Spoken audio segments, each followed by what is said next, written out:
Greetings, fellow investigators, and welcome back to our video podcast, Into the Darkness, where my friends and I play the Call of Cthulhu role-playing game. I'm your host, Tom Rayleigh. The campaign is Horror on the Orient Express.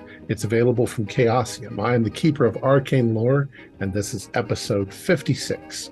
Our recap will be given by David Gasaway as his character, Dr. Roland Kurz. So without any further delay, let's continue our journey into the darkness. David? Thank you, Tom. Things, I fear, are spiraling far out of any control we had imagined ourselves to possess.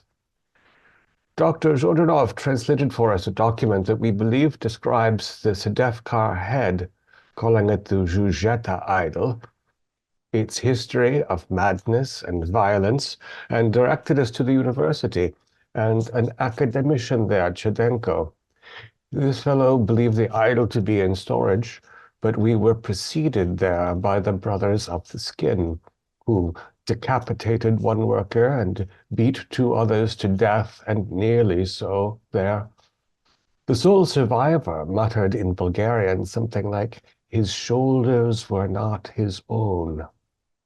There was a brief firefight in which we were badly outmatched, and only the uncanny Mem Sahis allowed Dobrovsky to survive it, so missing 3 fingers that were too mutilated to salvage. Although I suppose I could always replace those at a later date, should we survive. Major Christianov got us away from the scene of the carnage and from the other authorities, and off to a safe house. He knows that the butchers, as he calls the brethren, have infiltrated the police. Bloch continued to have visions through his stolen eye, and Christianov is preparing a raid on the brethren despite the risk of an ambush. However, before we depart, Bloch's vision of the berobed cultists in a cathedral-like cave in the Srednagora Mountains is interrupted by a mad rush of intense violence, and the cultic ritual is interrupted. Some impossible clawed figure in black and white tearing the brothers to shreds before dispatching the cultist who bore Bloch's eye, plunging us all very much into the darkness. So that's where you are, in the safe house still. Did you discuss that with Major Christoph? Christoph.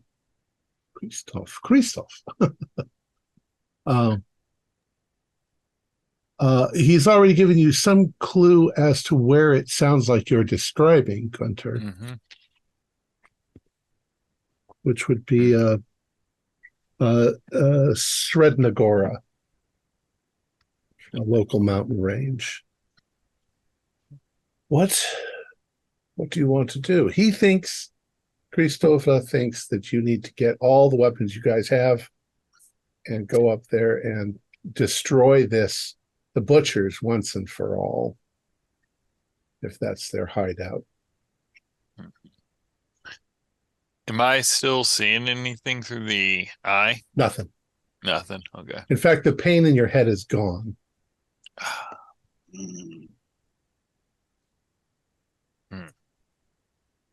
I have the odd feeling we're not getting your eye back. Yeah, I think so. I think you're right also. But Yeah, also again, with the Mem Sahis, we can get some other eye and pop it back in. No trouble at all. The bigger problem being that if they were waiting to bring the head back for some ritual, and yet they are being destroyed by something that you could barely see, we might be in more danger from that thing than from the machine gun they toted up there on the truck. Well, as with the that cave encounter we witnessed before, there were definitely 2 parties interested. No, I think we have been followed for a long time by something. I mean, the one that killed the man who stole Cavallaro's voice, Vegeta? the thing at the clock tower, Faccia. Gotcha. Oh. Yeah. And my dream of walking on the roof of the train. And it's peculiar, it could be that thing, whatever it is.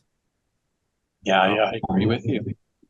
Well, I mean, we have some allies with us. We know the head's there. We need to get the head. I feel like this might be our best shot. Yeah, we're so close. All we need now is the head and then the information to destroy it all. There's obviously stuff going on around you at the safe house. You hear that Kristova is going to bring at least 6 men with him. All of them armed with either shotguns or what are they? They are carbines, riot shotguns. That's and maybe one submachine gun as well. That's a good start. But if this is in, we may need explosives here. The major, if you ask Major, he says he'll put dynamite in the car to bring with him. Yes, please. And to be honest, he's not interested in taking prisoners. He's interested in wiping these people out because obviously there's danger because the police department, he thinks, has members of the cult in it or is working with them in some ways. Or they all just think that he's an idiot for coming up with his theories. Yeah. If we're in a cave environment and they outnumber us, but they're in the cave, we could. Yeah, that's where the explosives would come in. They can turn our smaller numbers into a more powerful force. Oh, that's a point. The question is, if we think there's something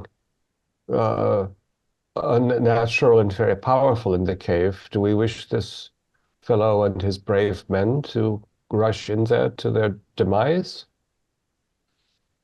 Well, I mean, I've relayed that there's danger there, so they're still anxious to go. I mean, after years of being terrorized by things like disembodied hands and people whose skin is torn off, perhaps they have prepared themselves to throw caution to the wind.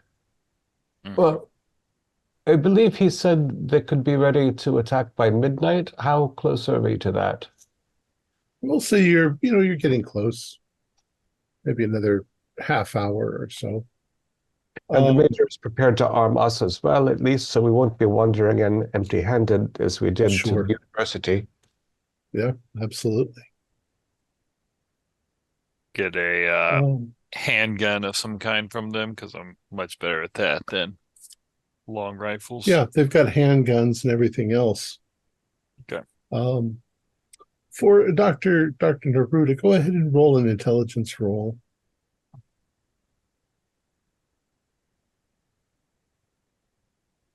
$28 is a hard success. Okay. You also recall the very odd phone call that they just received a few minutes ago, giving you an idea of where the bad guys were. The Major had relayed to you that it was a very strange from some, peasant living up in the hills. That's right. But his way of phrasing things was odd. A horseless carriage with fresh musket holes through the front window. Yeah, as if he were speaking from the Bulgarian he learned 100 years ago. Or not that far, but not currently. And he said it was relayed from the police department, so he has no idea what the source is. So, I mean, if it is... Yeah, perhaps it is our acquaintance, let's call him it. Strange. Very strange. I mean, Gunter, did you get any glimpse of what was attacking them in the cave? Was it just one? It was just a blur. Whoever was, for lack of a better term, wearing my eye or using my eye seemed frantic and just saw a blur and then blood. But the violence was... yes, Laura? Yeah, I'm just wondering if... Yeah. So I'm just wondering if the attack was only carried out by one entity that it placed a phone call to us.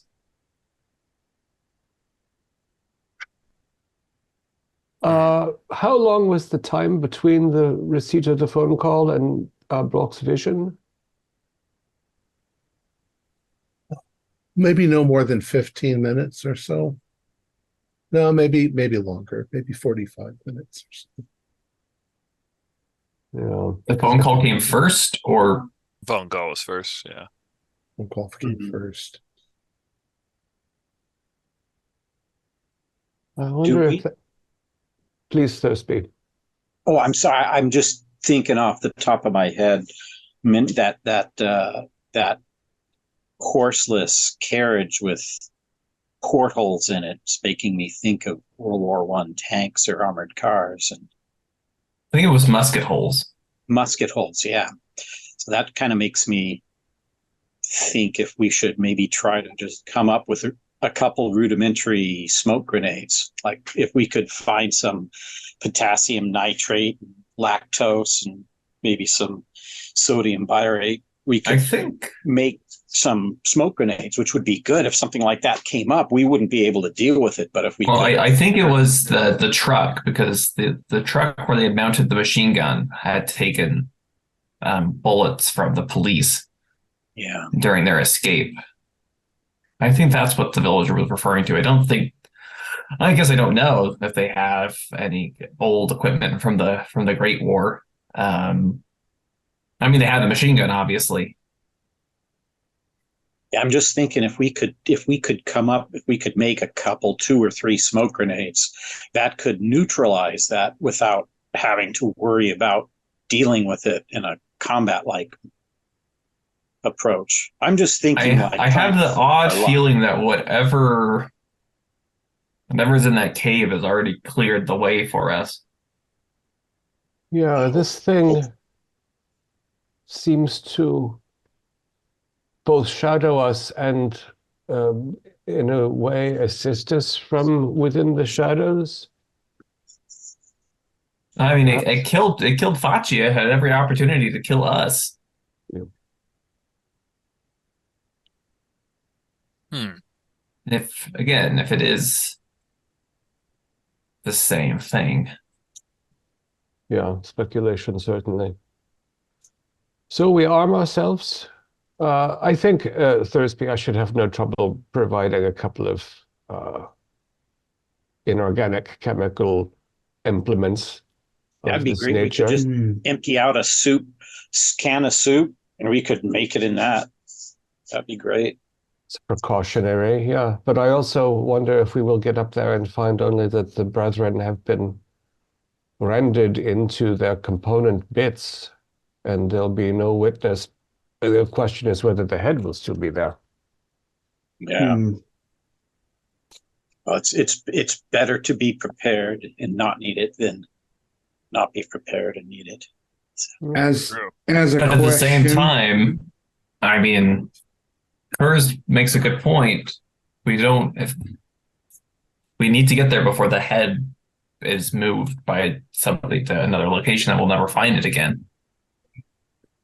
That is true. As a question to Tom, which hand is my 3 fingers missing from, or my 2 fingers? This is just decide.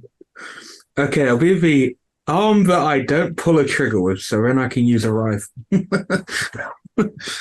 Why isn't this gun working? So I could just rest the rifle on my. Because I'm better with a rifle than I am a pistol. So if I have a rifle, The nice thing Right, about so- a shotgun is that you don't actually need to be able to do anything clever with it. Just That's not true. point it at Well- your friends. Wherever we get Gunter's new eye from, I think we could get you some new fingers too. That is true. Might be some laying around up there from what I saw. Kristova's going to arm you, so you can make your choice as to what you want if you've got the stats for that weapon. Okay. It's going to be either a rifle, a gun, a shotgun, a combine. I'm kind of gun ignorant. I'm not exactly sure what a combine is. Combine or It carbine? goes up carbine. Carbine. Oh, is it a carbine? A combine is a big, gigantic thing they use to Yeah. harvest. Oh, Like if we can get one of those up the mountain, that'd be impressive. If They there's, seem the to bad be guys. farming. if there's a carbine going, I'll go for a carbine. Hey, if there's an army of wheat standing in our way, that's what we want. And I think it's carbine. Carbine? Carbine or carbine. Yeah, inside. Oh. For us over here, it's carbines. Fair enough. Okay. All right. So Kristova's like, all right, let's all pile in. You'll probably go up in 3 vehicles, you think? Yeah. Yeah. And if we have someone, a Bulgarian who speaks a little bit of German or English or something in each one, so we are not completely in disarray. Sure. Just so you know, a carbine is just basically a short rifle. It A doesn't short have, rifle. yeah, it doesn't have to be semi-automatic. Like in World War II, carbines, like the M1 carbine, was a shortened rifle, but it was a semi-automatic rifle, and then later became a fully automatic rifle. But it's just sort of the size. It's not like a big giant rifle. It's more. It actually compact. says here short carbine. Yeah, the short. And riot shotguns and a machine and a submachine gun, They were which is what, like a Tommy gun? Yeah, Tommy gun would be a submachine gun, an MP40, a Sten gun. Those are all. And Major Kristova carries a Browning automatic rifle. Oh wow, geez, yeah, that's Wow. that's a light machine gun there. And as he reiterates, they're not interested in taking prisoners. Well, if it's carrying that weaponry, no. Yeah. Okay. So you leave around midnight. You drive through the darkness. Not much in the way of street lights. You're driving out into the countryside. You are heading towards Sednagora, which is the nearest little town is Chukorovo, which is about 25 miles southeast of Sofia. You get up there, and then you've got to kind of guess because you're not exactly sure. So Gunter, why don't you do let's just say a spot hidden to Okay. see if you can sort of help guide. 14 nice. as a one short of a hard. So So regular. right around, we'll say about 1:30 a.m. Guys are kind of speculating. You're telling them we need to go around towards this side of the mountain because I think the shapes on the mountain will then line up with what I sort of saw in my head. And as you're doing that, all of the rest of you can do spot hiddens. Ooh, 15. 59. Well, it's a success. Well, that bodes well. 99. I see. Fuck off. 29 is just barely a hard success for me. Okay. Sounds Hard like Theodore got the best roll. Theodore, you're looking out of one of the windows as they're driving, and you notice a place where it seems like a lot of the shrubbery has been moved towards the side. It looks like there's barbed wire in there and stuff. A shrubbery.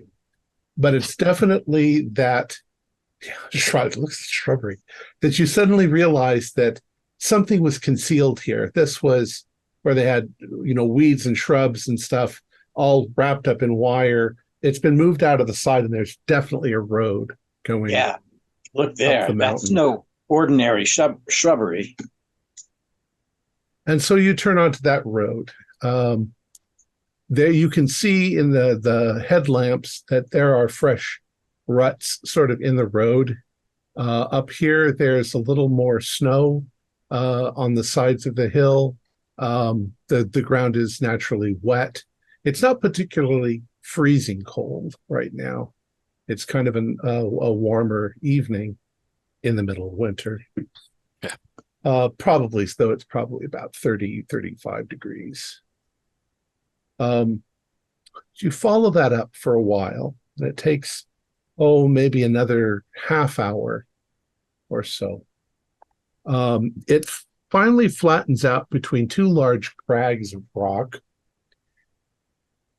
and you glimpse way ahead of you on the road, where the headlights sort of twinkle the light down there.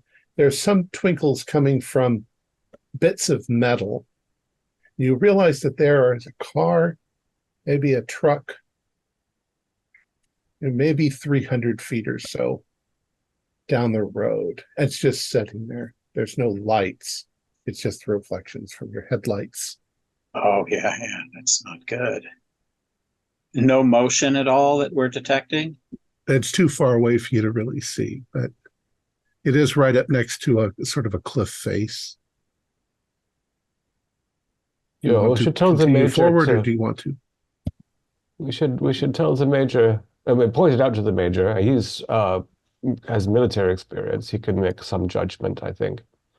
But we certainly need to douse our lights before we get too close. Okay. Do we have two vehicles, you said? Yeah, two or three. Three. Yeah, okay, good. Yeah. You've got the major, and then you've got, did I say 5 or 6? 6. Other soldiers. Yeah, well, police soldiers, trusted ones. Yep. All right. So what you do is you turn out your lights, you park your cars quietly, and you all get out, and you're going to walk up the road, and hopefully surprise them, if that's possible. Okay. So you get out. There's a bit of moonlight shining down on you along the road, so you can sort of see reflections in the snow because it's wider than the rest of the ground around it. You can see large patches of dirt and rock. And as you're walking towards this quietly, try not to make too much crunching noise with your feet. Like you all do spot hiddens. Yes, sir. Just a suggestion, instead of all bumped in the road, if we could do 2 column single file on either side of the road would be kind of nice. So if there's an attack from one side, the other side can, anyway, it's more just an idea. Just wanted to put that out. Can. At this point though, on your left, at the edge of the road, it drops down into the valley. Down towards the river, way down there, and then on this side it's turning into cliffs going up the mountainside. Yeah, really precarious. But it's about, well, the road itself is still about 15, 20 feet wide. It's like an old fire break road or something going up. Spot hidden. I got an 03 on the spot hidden, which is an extreme. So. Okay. It's a regular success. 64 fail. I also got an extreme. We waste each other's energy, Dabrowski. Yes, we did. So as you are approaching this clearing where the cars are, I'll describe that in a second. You guys notice that there are a lot of patches where the snow has melted. It's rocky. It's pretty much rock and dirt. There are little spring flowers that are coming up. You can't see the color very well. They're very dark, maybe dark blue or dark purple. They're just popping up, like an early spring in this area. And as you're walking, you're noticing more and more of these in the cracks and crevices and coming up from between rocks. It's not overly weird, but it does seem kind of early in the year to see these little purple flowers. Do they when we're in France down in that like basement, there was purple flowers growing? Well, those around. were roses. Oh, those were roses. Okay. Yeah. And they were sort of glowing in colors that you couldn't quite put your thumb on. They were okay. very strange. But these look like weeds. Okay. Yeah, we have been followed or are following unseasonably warm weather, though, on our journey. It's curious. Do any of you have botany or anything else like it? Natural world. I have natural world. Yeah, really good in natural world. Actually, it's pretty good also. Oh, yeah, I have a hard. 86 fail again. Okay. Well, if you so choose, you can reach down and pluck, a stem of the flowers, and you look at it. It's got a sweet smell. It's a funny looking little flower, a little weed flower with a little cup over the top. And you think it's perhaps something in, you're trying to remember what you think it might be. It might be aconitum, or monk's hood. That's a common weed. It grows everywhere in the world. And should usually bring a flower in May, April? May, it is a spring flower, so yeah, so very premature. Mm-hmm. Do a knowledge roll.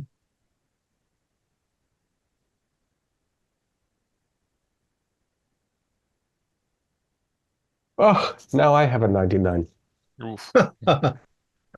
These flowers are extremely powerful explosives. Sorry. Those of you who passed earlier, you can also roll your knowledge roll if Dr. Roland identifies it as aconitum. I passed again. This is intelligence? Yeah, that works. Or I passed on natural world with a 29. That's and cool. Intelligence. Well, aconitum, monk's hood, Education. has been, it's one of those herbs that is in a lot of occult literature and legend and stuff like that. That's my area expertise. It is also a deadly poison. It has been used to murder people from time immemorial. Some people even say that Socrates was actually given aconite instead of hemlock. It's also known as wolfbane. That's I wouldn't suggest tasting that plant, Roland. Yeah, aconite is what's that good for again? Headache? It's good for ending. It's good for ending all headaches forever. That's wolfsbane. Right after you have the biggest headache of your life. Yeah.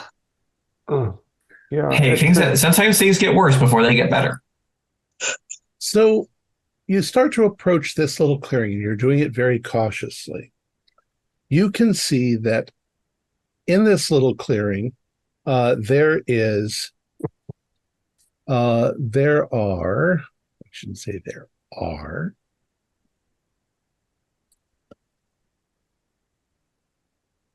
there are two large two large trucks, one of which you think you recognize, and three large cars, also one of which Gunter thinks he might recognize from his vision. But just before you get into that clearing, there doesn't seem to be anybody around. Do a spot hidden once again.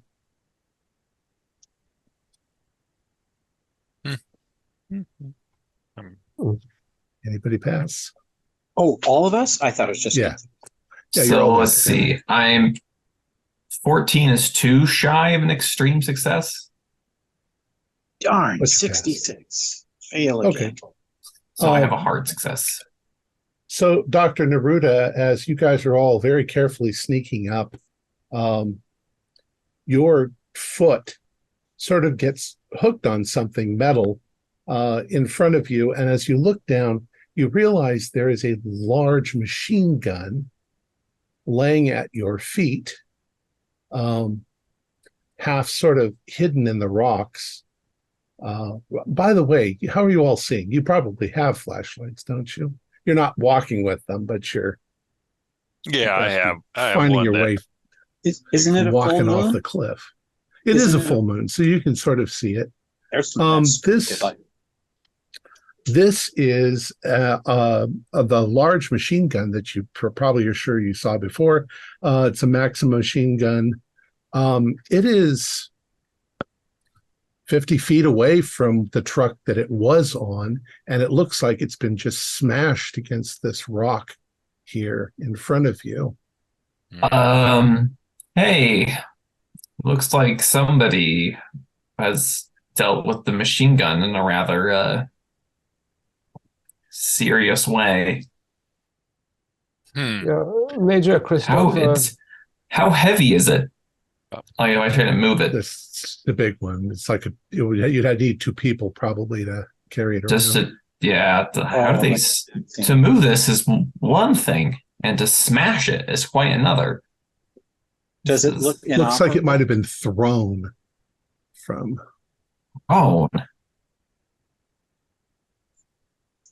Something that moves so quickly that it could not really be seen. The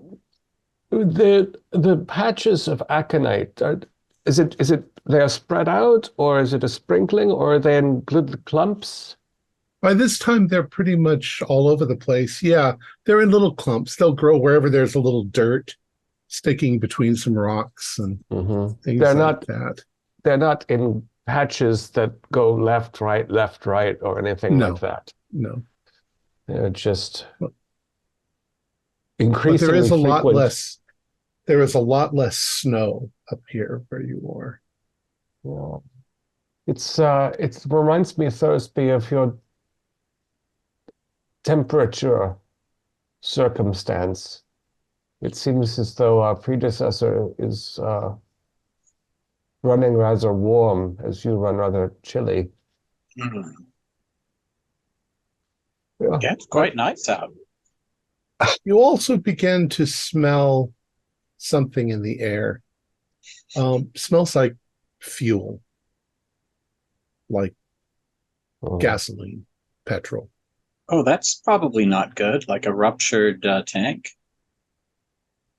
Yeah. And indeed, as you move closer to the cars, they're all dripping from underneath as if the fuel tanks have been ruptured. Well, that's really not good. But this feels very deliberate. Yeah. All three of the fuel tanks have been punctured.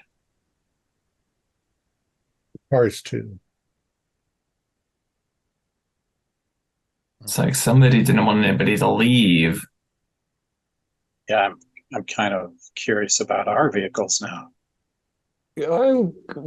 I'll bend down and, being somewhat cautious with the flashlight to not display everything wildly. I'll sort of peer at the tank and see if I can tell how it was injured, broken. Yeah. You look under there And you're going to have to do a bit of a sanity roll for this one. But something grabbed a hold of each vehicle in turn, because you can see from the dents and the damage done to the frame, lifted the car up, left a really nasty sort of mark where it shoved the car up, reached underneath there, and just tore a gigantic gash in the gasoline tank with what looks like a claw. Yeah. You start to think about the creatures from Dr. Bellanzada back in Vinkovici. Yeah, I didn't pass my SAN roll, so 1, 2. Just take 1 point of damage. You are expecting weird stuff, so. Yeah. Bloch, I think if you might consider having a look here, I think, just to see if this matches the last image you had of the hand of the assailant inside. Well, it's hard to tell size from your vision, but yeah, something with a claw was killing people, and this looks like a claw. Mm. I relay that. Yeah. I mean, You then locate, of course, other damage to the cars, the vehicles, that definitely look like a claw of some sort was raked across the finish, across maybe one of the tires is popped from something, grabbing a hold of it. And of course, there is fuel all over the ground here. yeah. You can smell it. It's mixed with the dirt.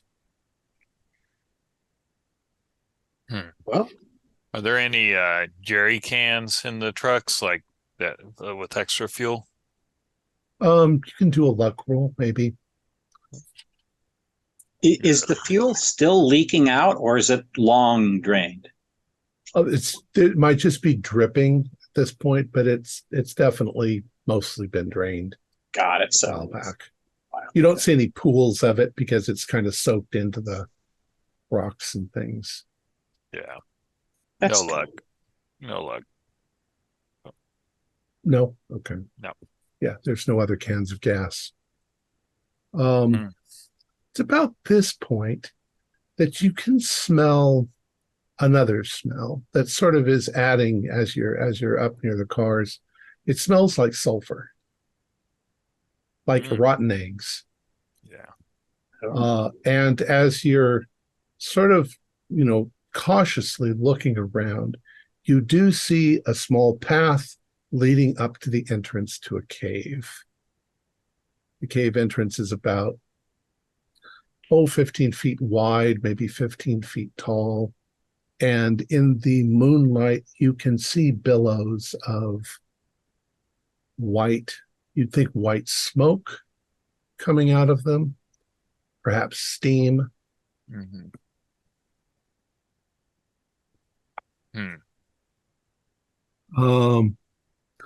The major says, as he looks over where you're looking, he says, there are these mountains are volcanic. There are hot springs and things like that in these mountains and caves. That would explain the smell. Yeah, this is better news than the possibility of an imminent explosion, but I will still take out a handkerchief to protect my breathing. I think we must make haste. We don't want to have to sift through the rubble of half a mountainside to find one little head. Nope. In addition to that, you do notice a place where there were sandbags put up. There's another machine gun that's been knocked over. They had this place fairly fortified. Where are the bodies? Is there blood? Nothing. Might be all in the cave. Yeah, having stolen the head, they were preparing some kind of event. They all went in to meet their unwelcome visitor. Yeah. So as you approach the cave entrance, you definitely notice that the warmth of the air is warmer. That was a great sentence, Tom. Yeah, it's definitely warmer as you're approaching it. The air is coming out of it. It's almost as if the cave is breathing. There's a sharp, sulfury smell in the air, not to the point where it smells toxic. Yeah. But like when you go to visit a hot springs. If we can get our group to just kind of be still for a moment or two, do we hear anything at all? Like any sounds echoing out? From the cave, nothing. Just dead There's silence. also no light coming from the cave. It's pitch black. So yeah, because something moving around even a bit down might create sort of an echoey sound, but we're not hearing anything. Nothing. Well, do a listen roll. Ooh, 37, I believe. That's a success. Do. Yep, that is a success. Well, let's say this. Out here, outside of the cave, you hear normal sounds. You hear the wind, lightly blowing across whatever. You might hear, crickets, probably not this time of year, but if there's anything, a bird flying over, you'll hear that stuff. You don't really hear anything in the cave until you start to go in, and then all it is maybe drip here, drip there. Okay. So maybe the sound of distant water flowing. But nothing out of the ordinary. Go ahead. I was gonna say, once we go in there with it being pitch black, I'm just gonna say, I guess some of us are gonna need to turn on a flashlight. We can't see anything. So quick. Yeah, we might as exactly. We're giving ourselves away simply by moving. Our sounds are going to echo, so that surprise factor is gone. Trip and fall on something. Yeah, I'll turn on my flashlight. Okay, so you start into the cave. It is wet, humid. You can hear the dripping. You can see that the walls are a little sparkly because they're moist with water. You can also all do dex rolls because the floor is slippery. Dex failure. Well, I've been rolling really well, but now the 85 has come. Okay. My 87. I failed, and I'm not spending a luck because I have F all luck as it is. So. Okay. So it just means that you stumble, you slip, you realize that the ground's a little treacherous because it's naturally wet and slick, and there's probably lichens and slimes that are growing on it from the constant moisture and warmth from inside the cave. You don't hurt yourselves, but you make your way in. My leg is not holding up under this kind of walk up the mountain, and now it's a little unsteady. Starting to hurt. Yeah. That's about the time you notice there are a couple of bundles of purple flowers that were picked and accidentally dropped along the way, as if somebody was carrying flowers in and lost a few of them as they went. You can all do another spot hidden. Ooh. Strange. Hard. Regular. I also got an extreme success. I failed. 11. We'll assume that those of you who have extreme successes get them because you're up towards the front of the column. Kristova is number one going in. And then you guys are all sort of mixed with the others. But right up ahead of you in the tunnel that you're in, you see somebody lying face down on the ground. They are dressed in a red robe, and they seem to have been torn to shreds by something. There's blood splattered on the walls and on the floor. Not a lot of blood, but there's definitely blood. And this person looks like they've been literally torn up. Their back is ripped open. One of their arms is been pulled out of its socket and torn right off of their body.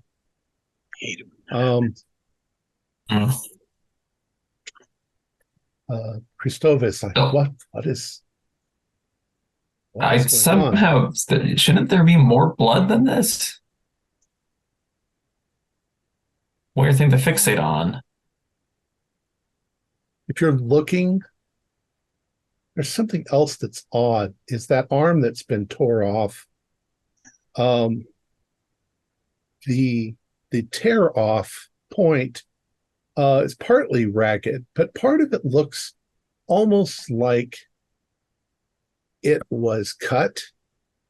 But when you look at it closer, you realize it's almost as if this arm had maybe been stitched on to somebody and pulled off, and the seam itself was where it tore. Mm-hmm. And the arm seems to be in a state of decay, rather rapidly decaying. Yeah, the longer ago these pieces were stolen, the more rapidly they break down when the activity is at end. I want to roll the figure over and have a look at its face. Okay. You roll it over, and its face has been torn off by a claw that just raked across it. You realize also that its other hand is holding an axe, gripping it, almost with you wouldn't have rigor yet, but as if he were killed before he could even do anything with his axe. Yeah, the robes that he's wearing seem some sort of ceremonial robes. Gunter, you think you might have glimpsed those robes. Yeah. But he has been definitely viciously killed. Does not trying to escape.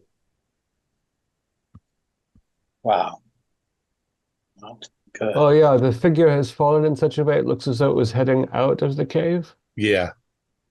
You think it was heading out, and it was grabbed from behind and just shredded.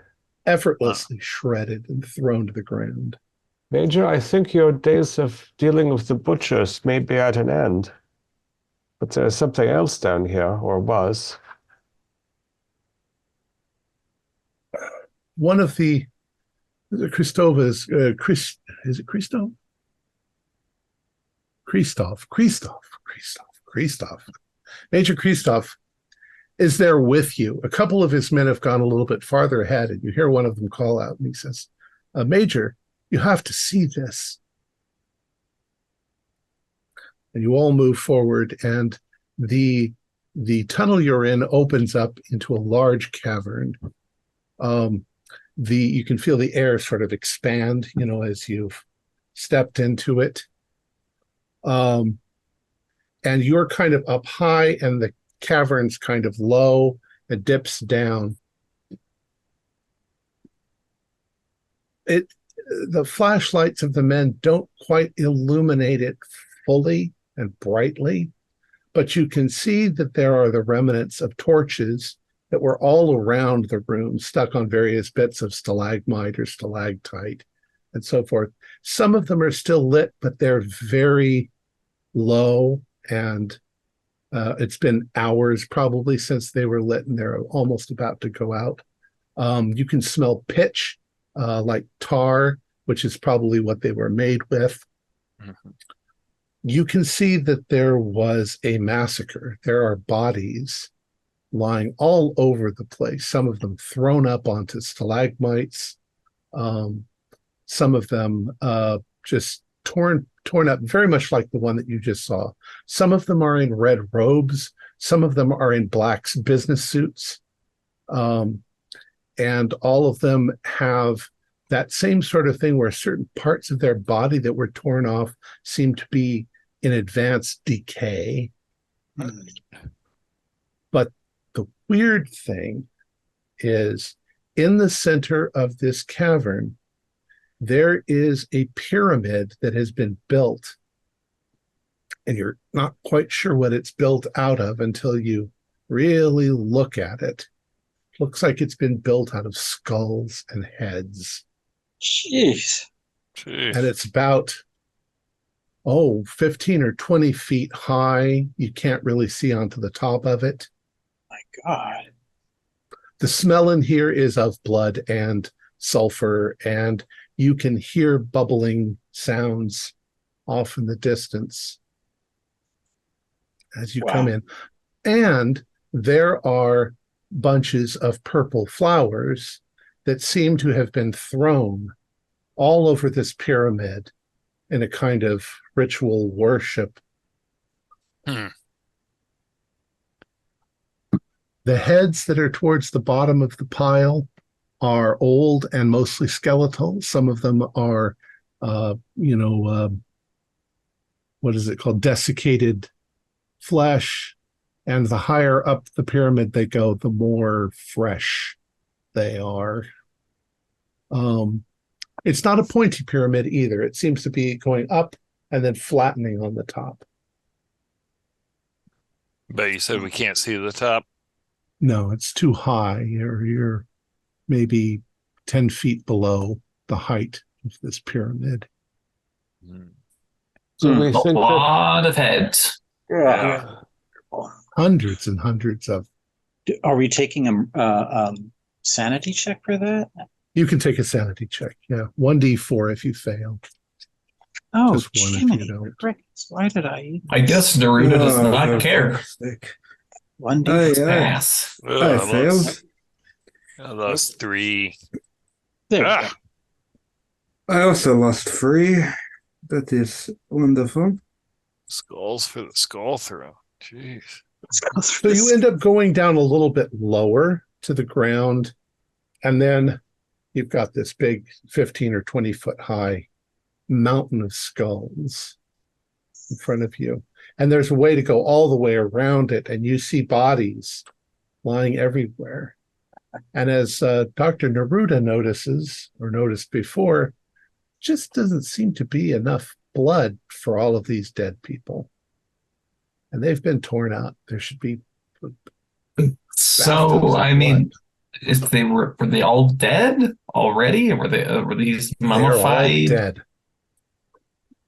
No, I mean, it's just parts that are. He's talking about the people that are. I'm trying to Oh. think through why the no blood. Yeah.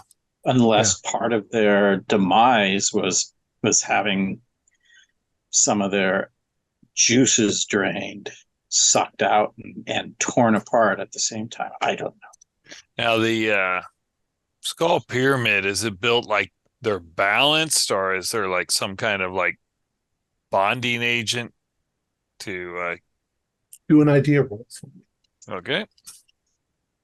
Yeah, I'm hoping that the Deathcar head is not underneath them all, but That's a pass on the idea roll.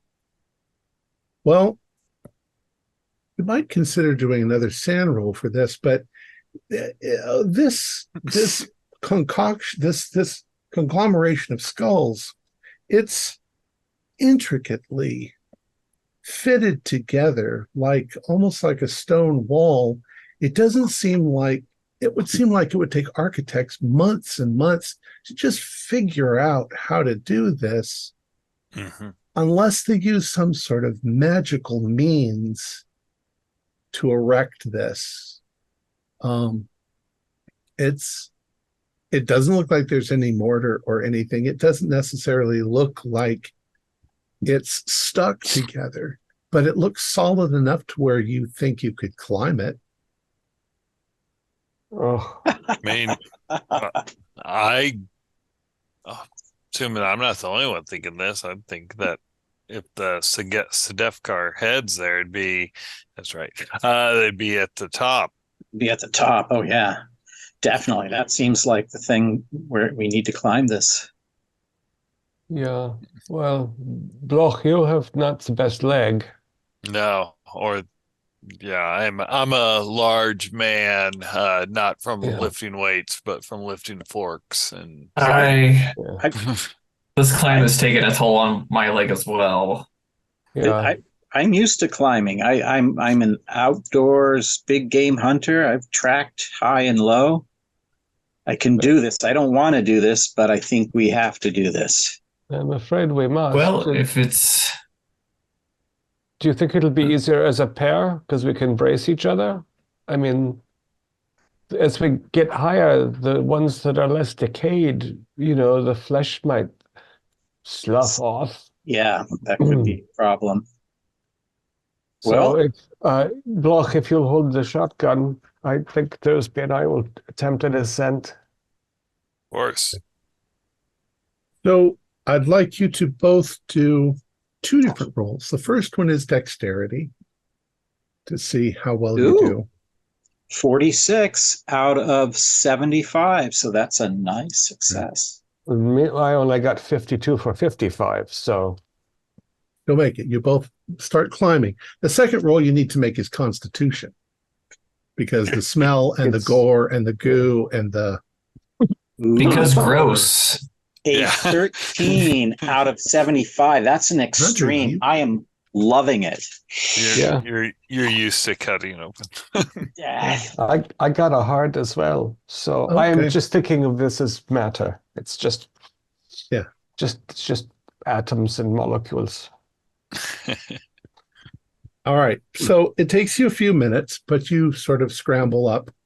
You clear the top.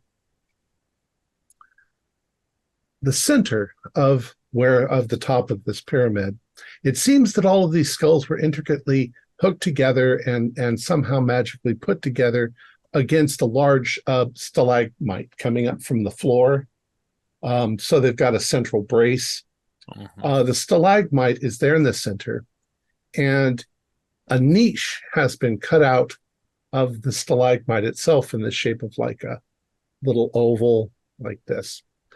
All around this opening are severed human hands, and they are all sort of splayed out so they make a kind of peacock, fan around it. And sitting in the center on what looks like a black velvet pillow is the Sedefkar head.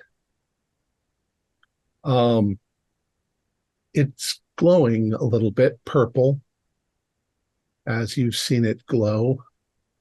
And there are purple flowers scattered everywhere. Oh, Dr. Kurz. Yeah. This is very concerning.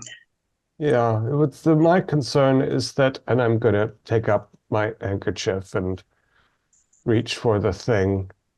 My concern is that from this point on, we are at some race against the clock before the migraines or the madness or the aneurysm takes its toll. But we have all the pieces. I'm going to sort of tie the handkerchief around the head. Okay, so you've grabbed the head, bear it, brushed the purple flowers away from it. Yeah. The hands suddenly don't do anything at all.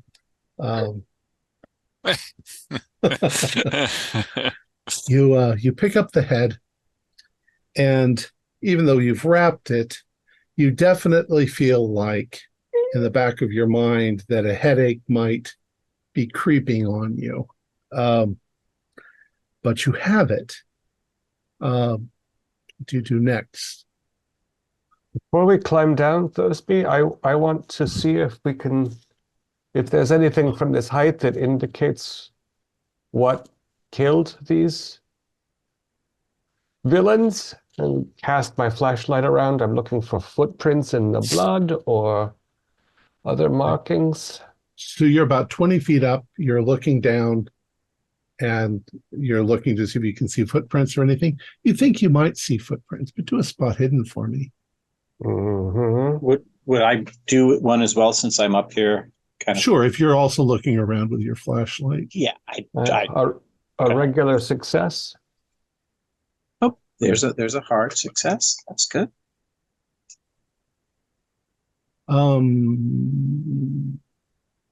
Some of the bodies that were lying down there aren't there anymore. So some of the bodies. Some of the bodies that were down on the floor don't seem to be there anymore. Gunther, remember the body that was just 10 feet to your right? It's not there anymore. Do you see it? No. Suddenly one of the cops that's on the edge of the group, you hear him say, Major, look at this. Ah! And he suddenly is gone, pulled into the darkness.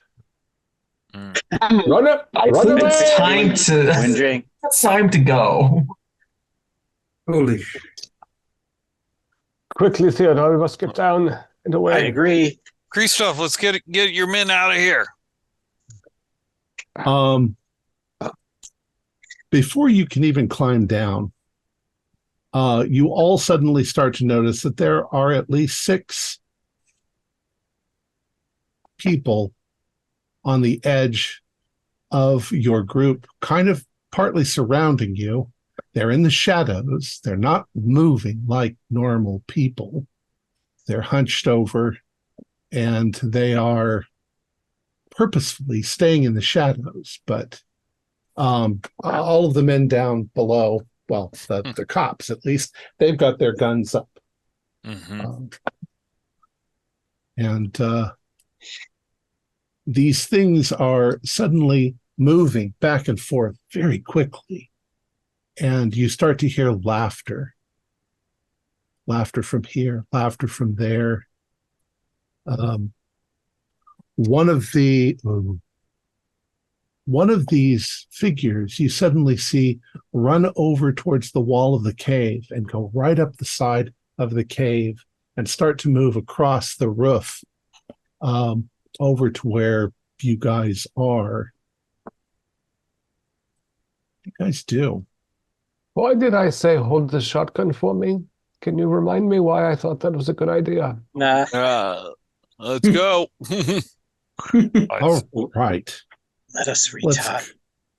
We'd normally go in dex order. I don't know what your dexes are, so I'm just going to go Gunter because of the way you're on my screen. Dorian. Yep. Dr. Neruda. Theodore. And Dr. Kurz. I should also put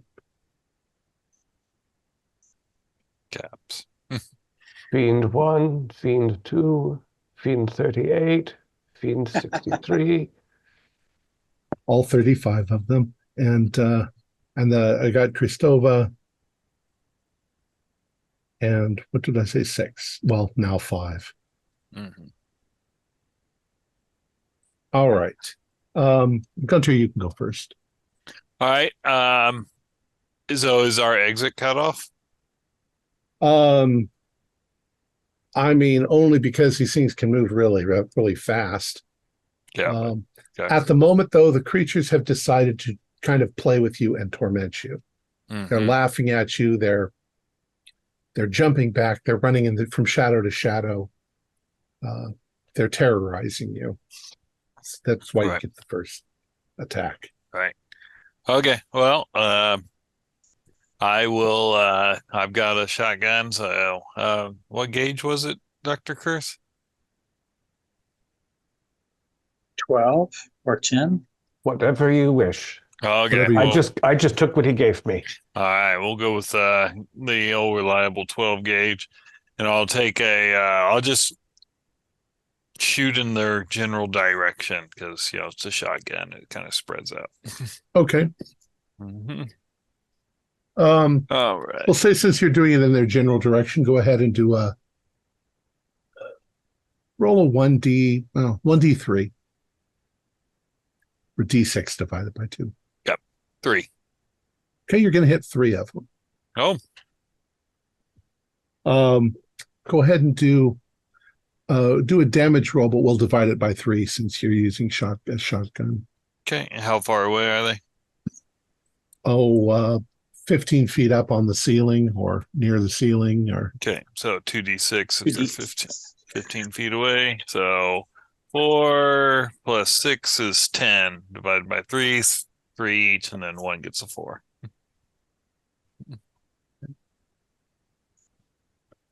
You do that. You hear them screech. It's a high-pitched, horrifying screech.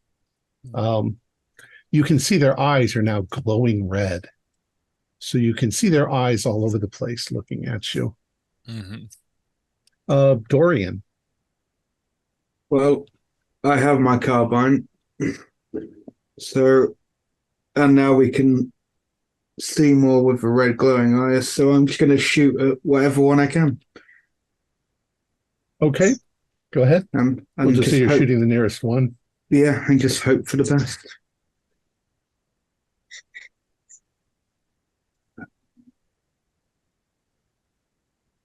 Luckily, just 42 out of 42 is a success.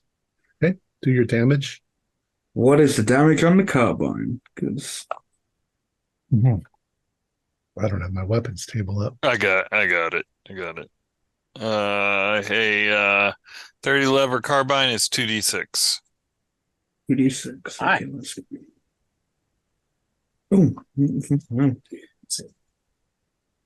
6 and a 5, so 11.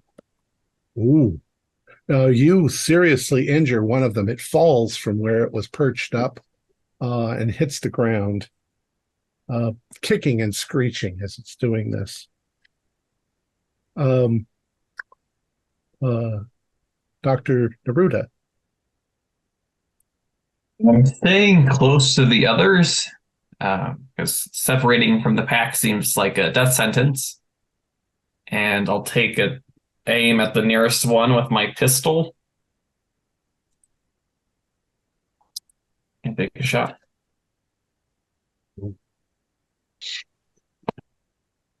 An 80 is not going to do anything, though. Okay. He got a 94, so you shoot, you miss, but he also doesn't get hit. So, Theodore. Prayer will help, maybe. Which one do? I said prayer because you were like this. Oh, yeah. So how stable is the pyramid we're on? If I shoot, is it just gonna? Does it seem like it's gonna? It seems like it's pretty well constructed to be fairly solid. Oh, do I have Oddly time enough. to? Do I have time to unsling my shotgun from my back? Sure. Okay, so I'll do I'm not that. going to cost that. Yeah, as long as the creature that's up on the ceiling isn't too far away, like what, 20, 30 feet, something like that, hopefully, I'll take a blast. But if it's like much farther, I'll just start climbing down. No, we'll say it's pretty close. Okay, well, I'll try to, let's try to get a little 12 gauge into it, hopefully.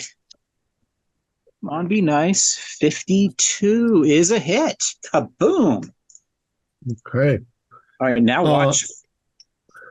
Well, he unfortunately got an O2. An O2. So you fire at him, and he seems to just quickly move out of the way before the bullet hits, and he leaps forward and lands. Dodge bullets. He lands on top of the pyramid where you are. And you notice this is what happens. It's very strange. He leaps down as if to attack you. You can see his glowing eyes and his claws as he leaps. He also looks like he has fangs in his mouth as he leaps. When he hits the top of the pyramid, he lands in a pile of those purple flowers. And immediately becomes as if he was getting needles pushed into his skin. He starts screaming in agony, and you see smoke rising from where his feet are touching the flowers, and he dives off the side of the pyramid towards the ground. Oh, boy. Dr. Kurz.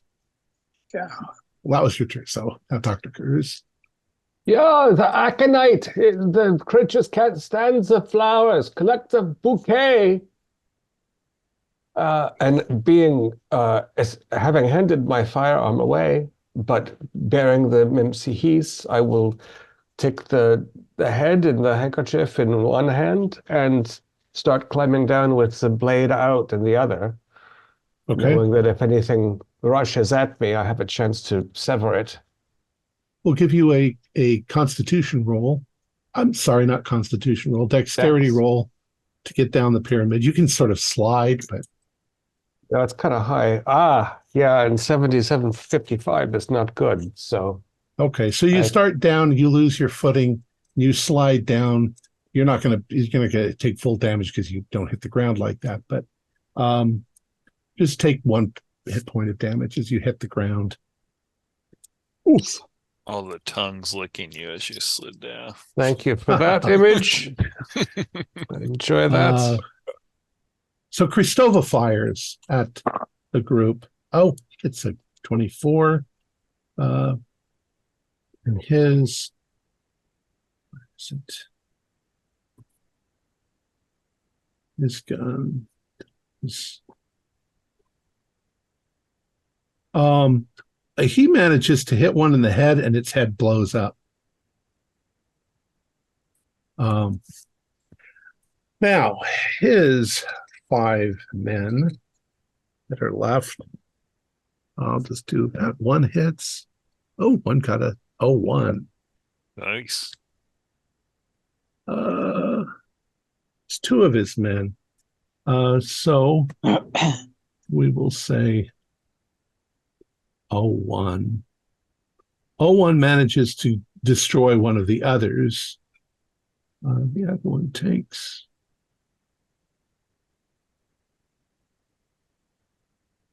We'll say there's 4 of those things left. And now they are going on the attack. So there are 5 of you. One of them goes towards Kurz. He gets an 05. Oh, I'm sorry, that's a 25. Still. Do you want to try to dodge, Roland? I don't know that you could dodge. Yeah, stumbling down the hill of human heads, I'm probably just, my intention is to not slice myself open with the Mimsihis as I'm stumbling, so I just sort of have a straight arm. I forget that you have that. So, yeah, you can try to fight back. Yeah. If you want to. So I shall try to slash. I guess that's a brawl roll, but does the Memsihis give me some bonus? I don't think it gives a bonus, but okay. Only for surgery, not for brawling.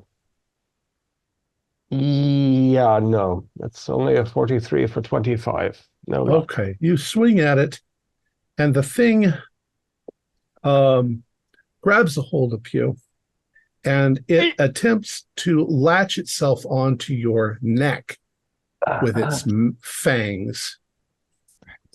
So it's grabbed you, and it's coming in. Yeah. Like Dracula to get your neck. But we'll wait 1 round to see if you can do anything. Let's see. The next one. He doesn't manage to get anybody. This one is going to go after one of the soldiers. He leaps onto one of the men and takes him to the ground. You can see him also sort of diving in and trying to rip the guy's throat out with his teeth. The last one gets a 77. So he doesn't manage to grab a hold of anyone. So we're back to Gunter. Okay, how far away is Dr. Curse from me? We'll say, 5 feet. I mean, you guys Okay. are all kind of cornered and pushed together. All right, I'm going to come up there and try and, with the butt of the shotgun, hit that thing that's on him. Okay. Okay. Sorry, messed up my time. All right. Okay, fighting brawl.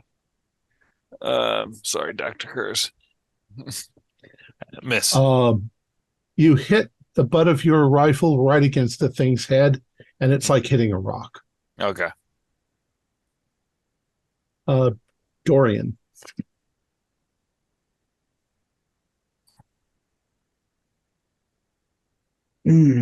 Well, I guess I'm just gonna keep doing what I'm doing, I guess. And just shoot. Or Okay. attempt to. Go ahead. Roll for your shot. The only thing I could do in support. Oh my God, my rolls are saving me. I think. Yeah. Just squeezed by on a pass 40 out of 42. It failed to dodge anything. Go ahead and roll damage. Yeah, 4 points.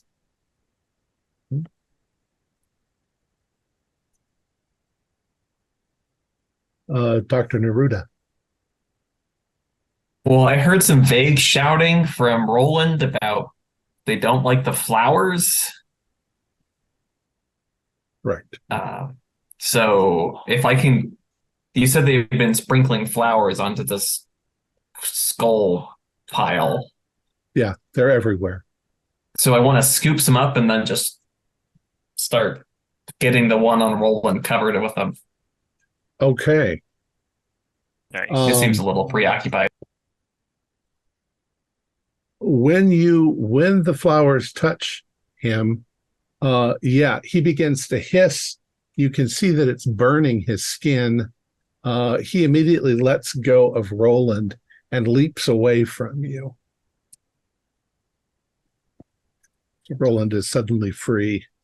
But wherever he grabbed you, Roland, with his claws, you've taken, let's say 2 points of damage. He was extremely strong. Theodore.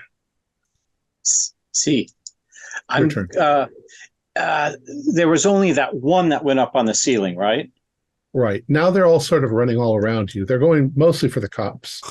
Okay, so I need to climb back down so I can be there with my buddies. So Okay. I'll do that. I'll sling my shotgun over my shoulder again, so then I can use both hands to climb down. Okay, dex roll. All right, dex roll. Okay, come on, be a nice dex roll, please. Ooh, wow, 11. Okay, that sounds really good. That You sounds just sort good. of roll down the side and land on your feet at the bottom. All right, and then a con roll. Is that no? You're already used to the gross. Oh, okay. What is an 11? Is that extreme? Oh, let me quickly check. Please stand by. For me, an 11 on dex is, that's an extreme because my dex is 75.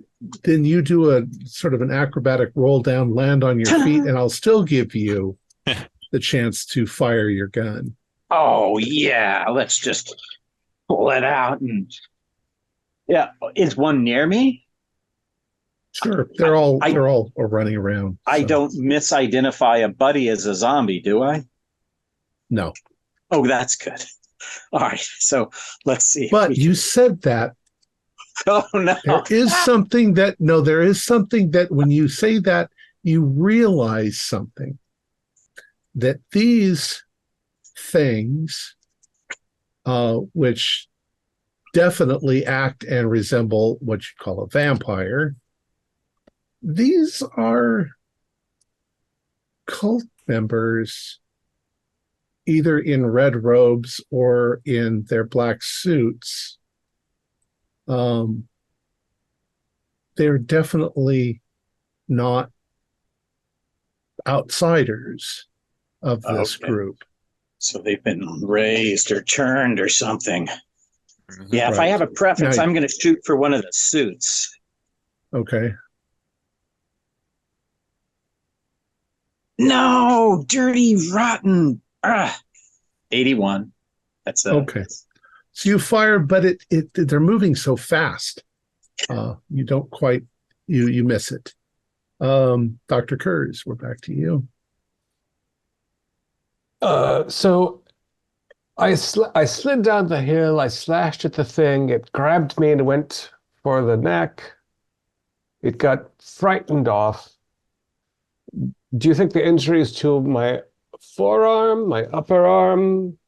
To your shoulder. It grabbed like where your shoulder. So it's probably on the back of your shoulders where it. Yeah, all right. So I will address this. Treatment option is for later then. It's not, it's getting out of here first. Right. Now, Gunther, I assume, also had a firearm when he came in? Yes, I had a pistol. Yes. So I'll take back the shotgun, if I may.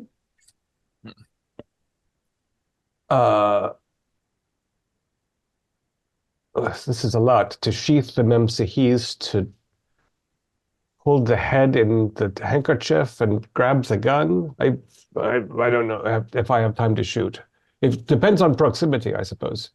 If something I'll see you have time. Is close upon me, then I will give it I will try to blast a hole in them. And 26 is 1 away from my shotgun, so I will spend the luck to make a success if he doesn't get out of the way. You got a 73, so good. So damage for the shotgun again is 2d6, was it? It depends how close it is. It's pretty close. Okay. It's 46 if they're right up next to you, right? Yeah. If they're closer than 10 yards, it's 4d6. Aha. Special dice. Closer than what? 10 yards? Yep. Yeah, everything in here is closer than 10 yards. So, okay. Unless it's on the other side of the pyramid, but. Oh, 5, 4, 3, 1, 13. Okay, 13. You blow one away. The damage done to it is too much for it to take. It falls to the ground. Its middle completely eviscerated and gone. I like it. Okay. Christoph is going to try. He's going to shoot. But the thing gets out from in front of him in the nick of time. Do really quick. 1. The 2 of the soldiers managed to do some damage. That was 8.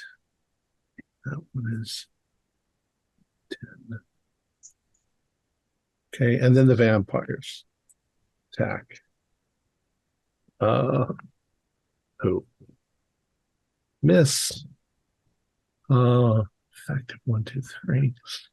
Dr. Neruda, one of the things leaps forward to try and get you, and you shove those flowers in its face, and it screams and runs away from you before it can do any damage. One of the soldiers gets grabbed. You hear him scream as he's dragged off into the darkness. Twice. Whoever's playing bingo. I think it's a shot every time. Yeah. And Gunter, one of them just leaps out of the shadows right behind you. Mm-hmm. He got an extreme. Okay. Do you want to try and fight back or dodge? Getting out of the way. Yep. Yeah. No. Didn't even get anywhere near an extreme. Okay. I got a regular. It comes up behind you and it reaches around you with its claws, sort of digs itself in and buries its fangs in your neck. And starts to try to pull you off into the darkness. Right. But it is now your turn again. So what do you want to do? You said there was a bunch of flowers on the floor and all that. Okay, I'm going to try and because I'm a large man, I'm going to just try and fling myself backwards with the goal is to land on the floor where I'm hoping he'll land on some flowers underneath me. Okay. I forgot to give you damage. Oh, that's okay. Take 4 points of damage. Okay. All right. That's an interesting. Do a brawl. Okay. Because it's a fighting maneuver, I have a build 1. What's his build? Oh. I don't even know what their build is. Oh, I rolled a 0-8 too, so it actually might matter. WWF. Yeah, I just it's just whether I get a bonus die. I guess it doesn't matter. I'm not going to get, even if I get a bonus die because I'm bigger than him, it's not going to matter. Their build is also 1. Okay, so yeah, I wouldn't get a bonus die anyway. All right, I got an extreme. Okay. So we'll say that you push him back as you fall sort of backwards, and he lands not only on a stalagmite sticking up out of the ground, but there are flowers there. So he screams as you've done this to him, and he disengages from your neck and starts slashing. Dorian. Yes. So who is around me right now out of you guys? Gunther's obviously dealing with. You're all close to one another. Okay. You're also close to the cops. Again, I feel like the best way is to just keep shooting for now. For me, I'm a little down on the mental capacity at the minute, so I'm just gonna shoot. That is a 12, which is a success. I feel like my luck will run out at some point. Okay. I failed. So go ahead and roll some damage. Well, 1 and 1, so just 2 points. Okay. We'll add it to. You managed to get the one that one of the cops hit. And you have hit him in such a way that he's left with 1 point. So you've blasted a hole in his side, and he's clinging to life.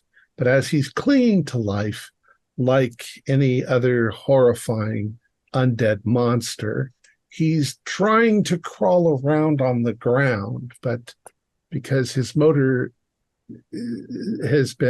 skills have been so damaged, he's just sort of moving in a circle, hissing and spitting and with baring his fangs. It'll only take 1 point to dispatch him.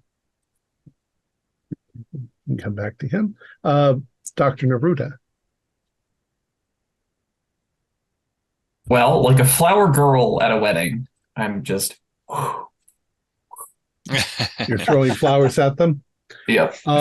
Yeah, they seem to be avoiding the flowers. They will not approach you while you've got the flowers in your hand. So they're just going for other people. Do you want to do anything other than that? I suppose I will go and give a dusting to the one that's on the floor. Okay. If you do that, he screams, he hisses, his skin boils where it touches his skin, and he eventually expires. So that reduces him. We've got 2 left. Theodore. Okay. How close am I to the one that's on Gunther? Am I close? Kind of ish. The one that was on Gunther is now stuck on a stalagmite with. Oh, okay. So you can get that one if you want. Yeah, sure. Let's just finish. Am I close to it, or whatever is Sure. close to me? All right, sure. So I'll just run up and like try to shove my shotgun in it. Oh heck, if it's stuck, I might as well. Yeah, just do that. Oh, hey, there is a hit. It's just a standard hit, though. I mean, but it's stuck on a stalagmite, so hopefully it can't dodge that. Correct. All right, Can't dodge cool. it. And that's point blank. All right. So what? That'll be right in its Right into his fangy mouth. right in his mouth. Okay. Let's see. Full damage. All right, let's see. 4d6. Can we roll all ones? Oh my God, there's 2 ones there, but at least there's 7, 8, 9. 9 points. Okay. You blow its head off. Interestingly enough, had you rolled all ones, you still would have killed it. Oh. It already had 8 points of damage gone. All right. And then Kurz, Dr. Kurz. This leaves one of these things still? Just one left, yeah. And what is its position relatively? Trying to climb a wall so that it can leap down on somebody. Yeah, I think I am, given the mythological ideas about the vampire, I think my response is to let the more combatant types address this and take the Mimsihis over to Herr Bloch and make sure that this bite he has received does not in any way affect him. A gentle swish of the blade, perhaps, will cut it away before any animal clues. I would like you then to do what have we been doing before? Medicine roll? Not really. Gunter, are you going to let him use the knife on your neck? Yeah, I mean, he's used it on me like 4 times already. I think I'm kind of like, yeah. I'm developing a certain reputation for reliably slicing. I think we've been using perhaps intelligence, because although I am getting surgery points from it magically, I started with none. Okay. Yeah, go ahead and do that. The hard success, just under half. Okay. So Gunter, he manages to sort of close the wound. What damage did you take? 4. You took 4. You heal all 4. Nice. Just like magic. Roland, do a sanity roll. Mm-hmm. Yeah, not been a good night for my sanity. That's not successful. Make it. Is there something in the tissue that I take off that looks abnormal? No, but I would like you to do a 1d4. Something is troubling me. 2. Okay, you're going to lose 2 sand, and it almost feels like you felt something go out of you when you healed him. Gunter, you feel weak because some of your magic points actually have been drained. Yeah. Kristova, he got an 09. Right. Did 6 damage. Yep, he manages to shoot and kill the last of these things. He's lost 2 of his men. One of his men has been injured, and the other 2 are okay. What do you want to do? You guys can all take actually another sanity roll for this insane. I vote Yeah. for exiting. Ooh. Please, please. I rolled a 20, but that's still a fail. I rolled a 100, which is a fail. Ooh. Or so I've heard. Yeah. So It's not the best. those of you who passed, I'll let it, you don't take anything. Those of you who failed, do a 1d4. Okay. And Gunter, you're going to take 4, just because Yep. you've got 100. It's 8. That's not 20%. And I took 4. Okay. So Dorian and Gunter, at the moment, you guys are full of adrenaline and you're terrified. But it's going to hit you after you get out of here. Not that those 4 points of sanity damage will come off. Yeah. All right. So you guys are heading for the door. Oh, yeah. Kristova is like, you have to leave the policeman that got grabbed. He doesn't even know where they are at this point. But get the fuck out. You got to get the fuck out. So is that what you guys are going to do? As soon as the maniacal laughter has ended, since we're here, I'm just going to grab a hand with the Memsihis and maybe take off an eyeball with it also, because they'll be useful for my companions. Gunter should have full vision. Dabrowski should be able to switch hands. Not going to make a big scene of this in front of the authorities. Right. And there's going to be, I'm also they're collecting flowers, and they didn't see the head that's in the scarf. So, we just hurry, we're all going. But on the way out, there's that arm near the entrance to the cave. I can just whack off that hand. So, Dr. Roland, since you are looking around, do a spot hidden. Wouldn't go awry. 26.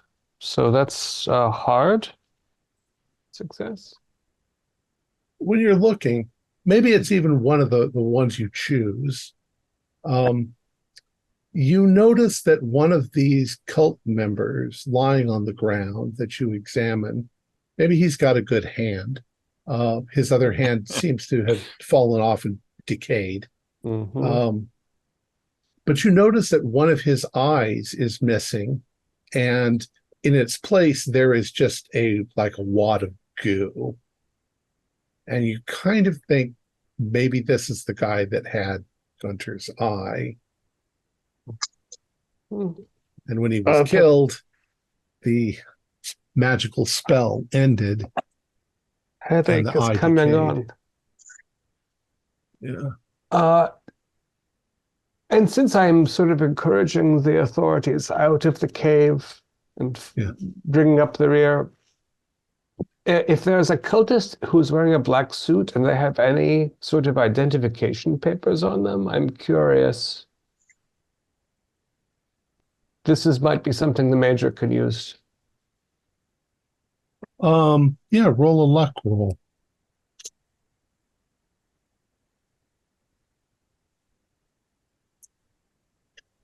Yeah, no good. Nice idea. Yeah, you don't find any papers. Intelligent conspirators don't carry unnecessary Okay, without documentation. much difficulty, you guys find your way back out of the cave, back out into the night. You've kind of lost track of time, although it only took us a little while to play that part. It probably took a few hours for this to play itself out. Towards the east, you can see the light has been changing. There's that sort of pale glow in the sky that'll eventually turn red and relight the planet. So it's probably about 4:35 o'clock maybe at this point. Mm-hmm. You all get out. Kristova doesn't know what to make of it. His men are also quite broken, just their will, but he is assured in his own mind that the butchers have been taken care of, and he doesn't know what that was, but obviously the butchers weren't as dead as he thought they were, but they are now. And I guess he compartmentalizes this into his mind, and it's like, we shall never talk about this again. You know, we've got to get 2 of my men were taken. They're heroes, unrecoverable. And you guys end up driving back down the hill towards the safe house. I would like to suggest to the Major that since we made the precaution of bringing some dynamite up, that it's not the worst idea to collapse this cave in case any of those blood-sucking things were hiding in a recess somewhere. Indeed, it makes total sense. He sets the charges around the entrance, and with a great deal of fanfare, ba-boom, the whole, cliffside sort of collapses in on itself, and there's a great deal of steam and dust that goes up into the air, and you're sure that there are now 30 tons of rock that block that entrance completely. And so the that it'll never families be of used again. the families of the lost officers can have a little shrine here and feel as though. Or no, we never want anybody to know that this is up here. Nothing could ever possibly come out of there now. That's right. It can't turn into mist.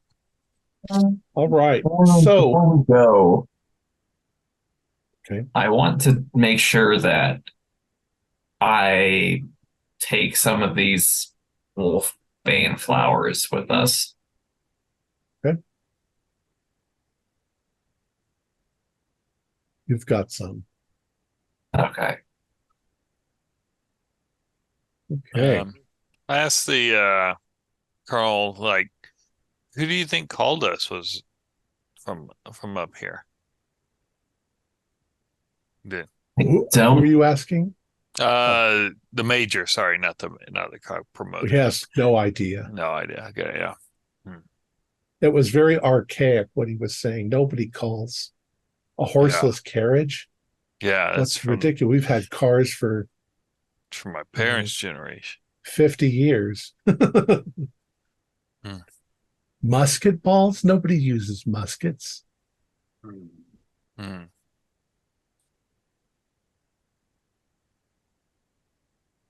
Yeah, he has no idea. And of course, the assault on their vehicles, our vehicles are intact. Your vehicles are intact. Yeah. We have a long drive back. I would also like to ask the Major how near he thinks there's a village that has a telephone, assuming that it's associated, because we are rather in the hinterland here. Yeah, 25 miles, you'll be back to Chukurovo, which is where the phone call came from. Well, yeah. How many telephones do we think there are in Chukurovko? A few, at the most. So it's very early to disturb the villagers, I assume, but perhaps someone knows if, say, the telephone is at the general store or some public space. Perhaps we can determine who made the phone call later today after we have rested and recovered. I mean, yeah, I'd imagine you can figure out where the phones are at. You just follow the wires. Well, I'm hoping that we have destroyed this cult. We've certainly seen the evidence that they were insane and had been collecting body parts. Yeah. We'll see. We'll see if now it's over. If we don't have any more incidents like this, we should be good. You guys are heroes. You've Major Cristovo's admiration and trust of you all is now in the extreme. But he doesn't want to talk about what at all. Oh, blame me. He's not going to tell anyone. And he doesn't think that his men will tell anyone either. Yeah. Let them tell their grandchildren around the fire someday. Yeah. Jeez. So you end up back at the safe house while you're there. And then you discover that you've missed the morning train. The train would have left at 7:30, but by the time you're back in Sofia, it's a little after that. So the next train leaving is at 3:30 or 3:27 p.m., which then has 20 hours before you actually get to Constantinople.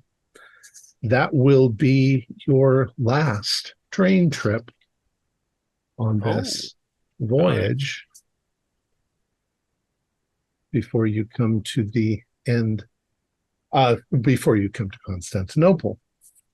Until we return, of course, to France and then to England. And then That's right. You've got to go back. That's true. Although you don't know that you want to, well, maybe you do, maybe you don't. That's very expensive.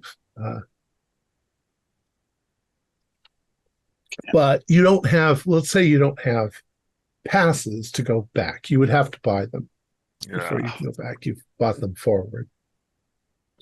All right. So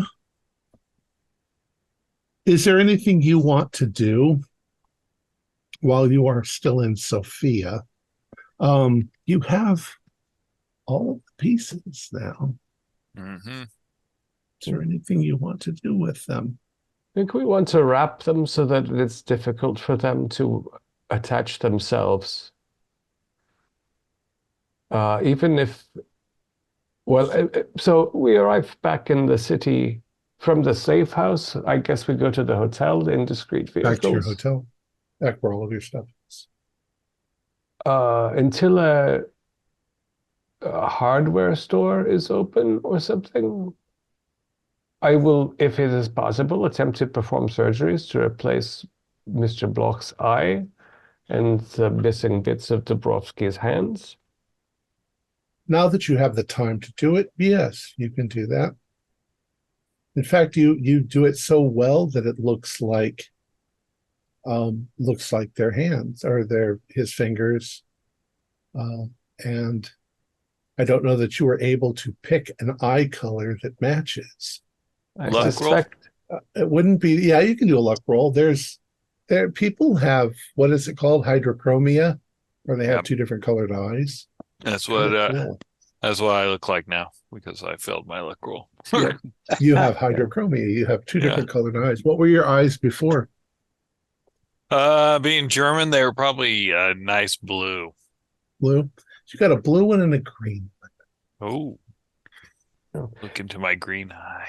one of them is nice and one of them is evil.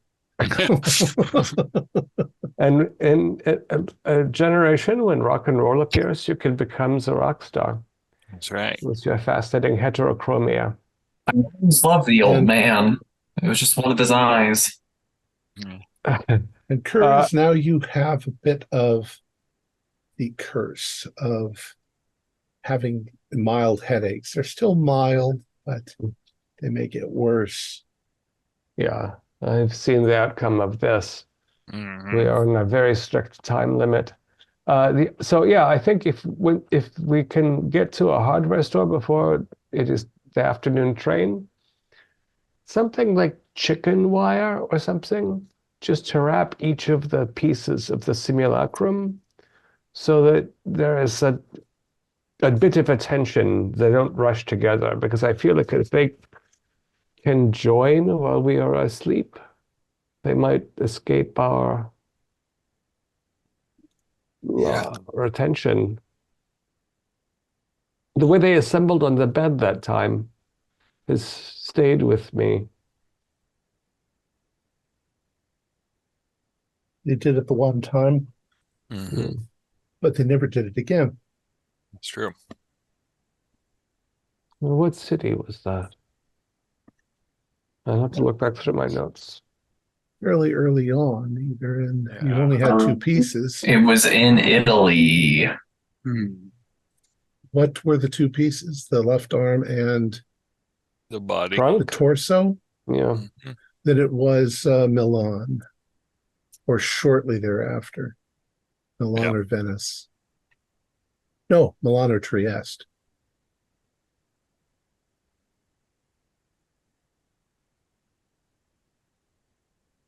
Yeah, I Right. think this is all my intentions. Well, I want to, with those flowers that I took, Mhm. I wonder if there's a way to have them pressed. Press them in a book. You have books. I'm just thinking of preserving them because I think we're still being followed. Yeah.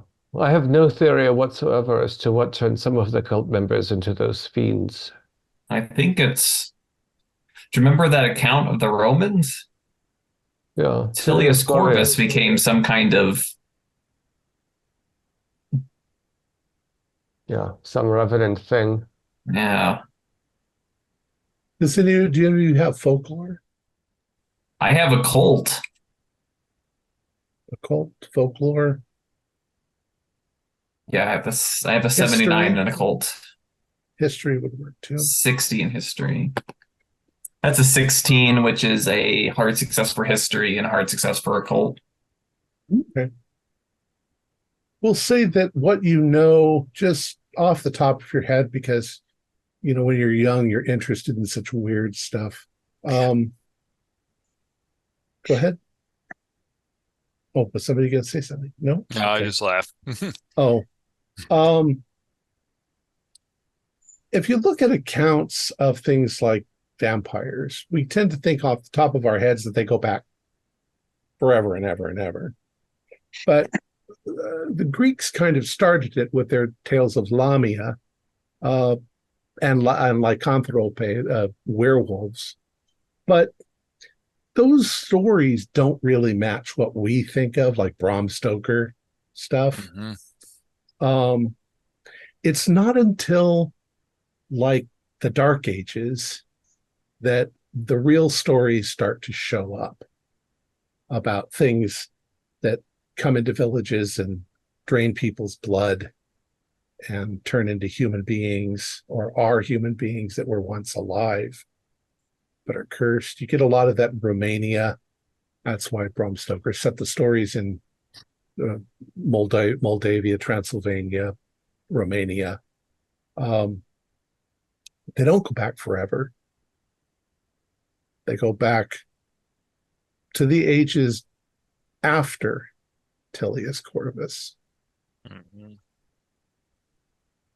And I also think that that the story of Tilius Corvus does end with him saying, or the brother of the bride, that the monster is out there roaming the countryside.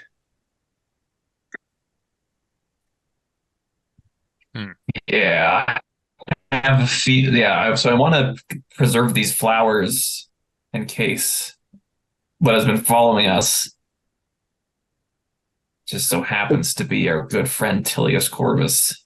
You'd also know from those legends that aconite is one of the traditional things that drives vampires away, as well as garlic. Garlic, yeah. Crosses.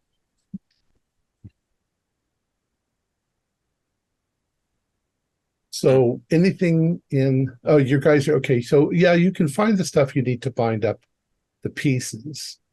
But you want to look at the pieces now that you've got them all together. I would not mind, before binding them, we should probably take a good look at them before we bind each one to make sure nothing is afoot. I myself would warn that none of us should look closely at the face of the head, given that other people have experienced echoes of themselves. That seems like the most dangerous potential for refraction of whatever the animating force in this material is.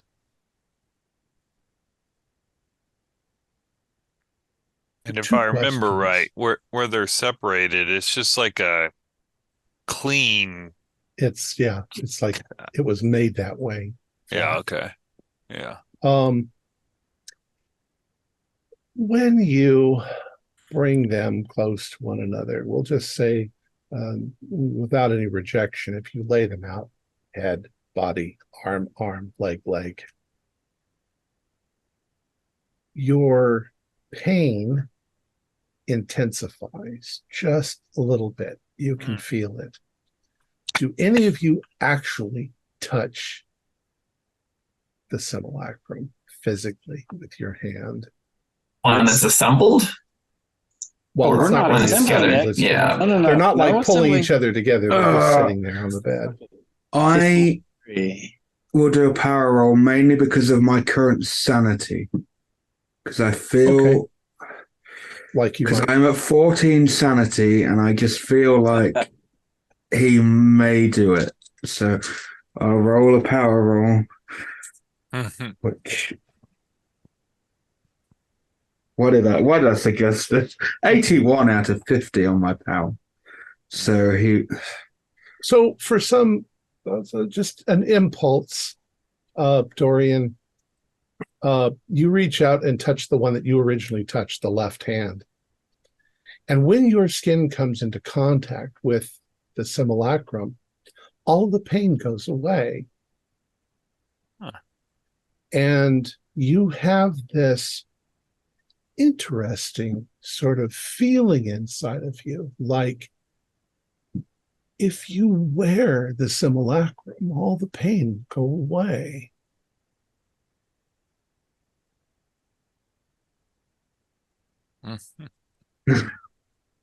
I just feel like he's going to keep. Well, the others I think are going to keep you doing it. Yeah. Well, he's going to keep touching. So well, maybe if you touch it, yeah. Does anybody else touch the simulacrum? I mean, I've been touching the torso every night, so I'm of course going to. Well, if you touch it, then you feel that you're suddenly comforted. The pain seems to go away, but you feel like, it's been described in some of these books as like something you can wear, though you have no idea at present how to do that, but it's probably in the scrolls.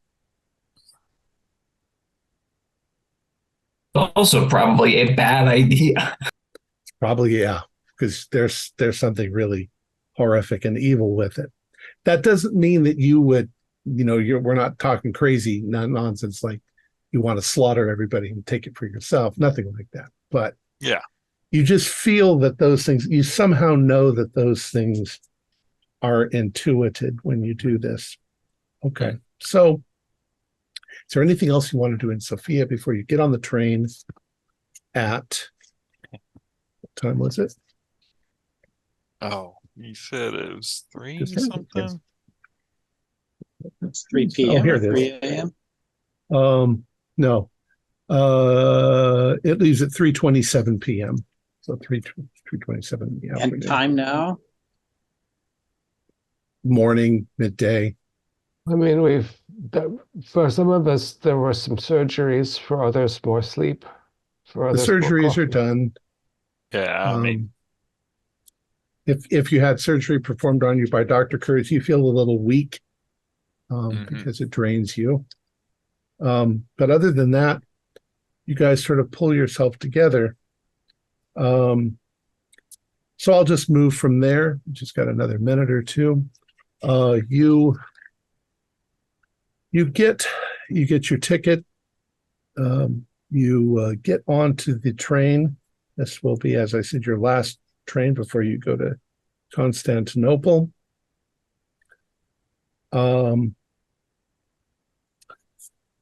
At this point in your lives, the train just seems like that luxury it almost feels as good as when you were on the dream train. You are safe, you have all the pieces, your mission is near complete, and you are quite happy.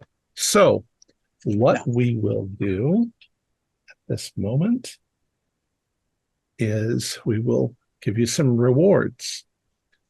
First of all, the both of you took 4 hit points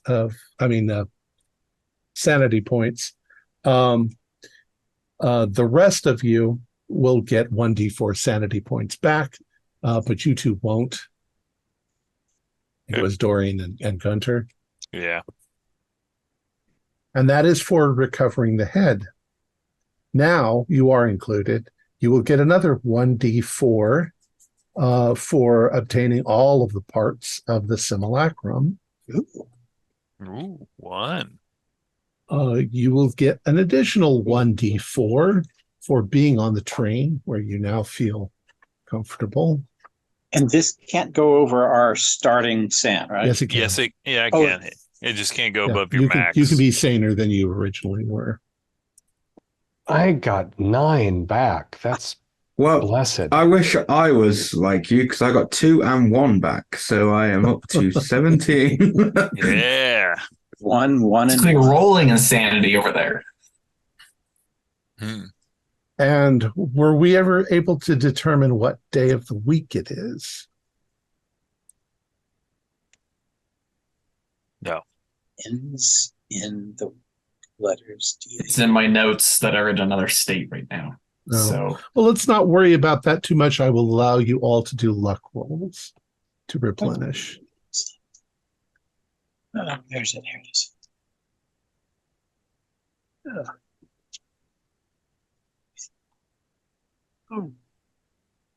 I can replenish. What a rotten time to roll an 03. I got 8 points of luck back.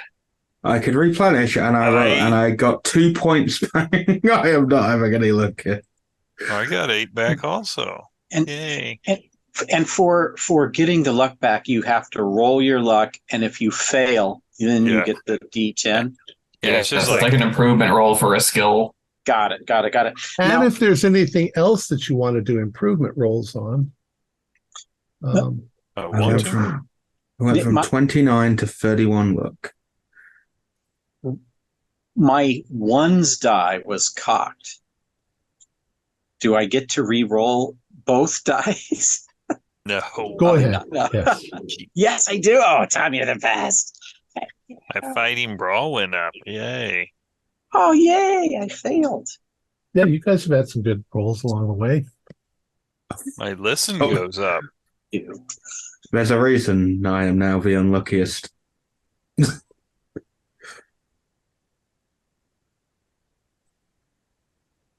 Okay. Let's see here. My psychology went up a little bit, and that's it. My psychology did not. I'm in a problem because I can't remember what I had to improve. Because I had some to improve, but I have not a clue. Because obviously, I'm okay with whatever you think that you might have improved. Because I had the issue is Morgan is my character sheet was like 2 previous because I didn't save it. So, I mean, if you remember any rolls that you passed, like this session or last, like if you passed a spot hidden or a listen or fighting, like or I guess you missed with your guns, or no, you hit something with your rifle at one point, right? Yeah, I did hit with my rifle. So that's one improvement check. And I passed spot hidden. Just trying to think what else. And I'll let you continue doing that, but I will end it here. We will be back next week. Our players included Morgan Llewellyn, David Gasaway, Stuart Lively, Keith Craig, and Josh Harwood, with yours truly as the keeper of arcane lore. We have a Discord server where you can chat with other members, you can set up private games, and you can learn the finer arts of gameplay and game mastering. We provide audio-only versions of our shows free for you to download from Spotify, Podbean, or iTunes. Support for the show is provided by our patrons who are listed in the closing credits. If you would like to join them, please visit our Patreon page listed in the description. Or you can use Super Thanks by hitting the button just below the screen. Like, share, and subscribe to our channel and punch the bell icon for updates on our latest shows, and leave us some comments. We enjoy reading them and answer any questions you might have. This is Tom Rayleigh, together with all the members of our gaming club, inviting you to journey with us once again into the darkness for another adventure into the universe of H.P. Lovecraft and the Call of Cthulhu role-playing game. Until next time, good luck, good gaming.